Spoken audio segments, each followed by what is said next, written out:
You mentioned Norway, Kirsty, and I think we had a discussion around some other jurisdictions. And I think you talk to many folks here locally, and in many cases, people would say our oil and gas sector is typically pursues a race to second. Someone else develop technology first, we'll come in afterwards, and we'll make it better, and we'll go from there. And that's not necessarily the case, I think, when you look at our system around climate policy and implementation of clean tech, things of that nature. I would certainly argue that we have a leading position in that in Canada. But is there anything else that you guys are seeing, lessons learned from some of these other jurisdictions, whether it's conversations with your sister company, Kirsty, or whether, Connor, it's you guys looking at deployment into other markets, or Janet, it's really understanding, what are peers doing, even though they might be OGCI signatories. They're some of the largest companies in the world and from the oil and gas sector, but they've got a methane pledge. We have a global methane pledge out there, OGMP 2.0, go down the list. There's lots happening outside of Canada as well.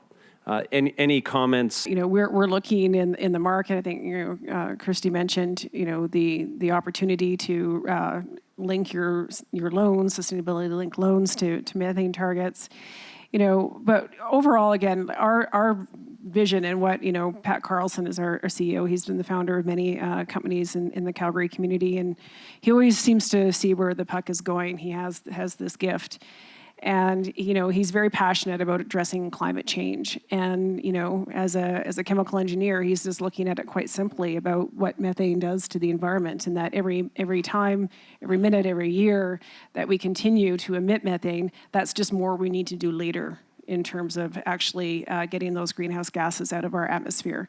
So we are, purpose-built to drive towards net zero and net negative, from an accounting perspective. But really, that's really, in some ways, not Pat's vision. Pat envisions us being just negative or neutral, that we don't have any emissions. And it's plugging all the holes, it's electrifying our upstream, and getting into these downstream markets where we actually are having ways that we can eliminate, Scope 3 emissions. So I think that vision is there, and by finding these solutions and really challenging ourselves and working with policymakers to say, hey, here's what works. Here's what's going to work in the clean fuel standard, because that's the other thing or probably the clean electricity standard.